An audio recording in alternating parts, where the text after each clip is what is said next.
ఏ సందర్భంలో ఎట్లా నడుచుకోవాలి, ఎవరితో ఎలా మాట్లాడాలి, ఈ గ్రహింపన్నది యెహోవాను ఆశ్రయించు వారికి వారు సమస్తమును గ్రహించుతారు.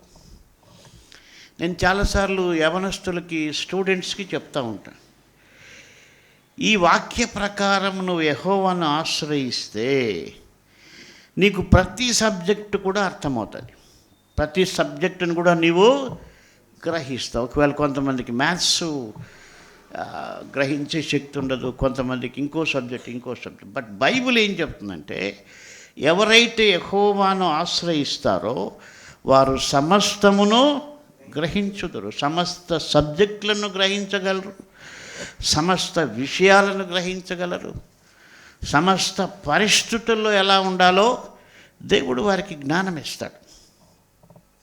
అయితే మనం ఆయన్ని ఆశ్రయించేవారుగా ఉండాలి.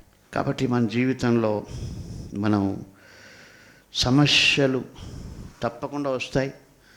ఆ సమస్యలు ఎలా నడుచుకోవాలంటే ఆయన గ్రహింపు మనకు కావాలి. అది కావాలంటే మనం ఆయన ఆశ్రయించేవారుగా ఉండాలి. ఆయన ఆశ్రయించటం అంటే ఆయన వాక్యాన్ని అనుసరించటం.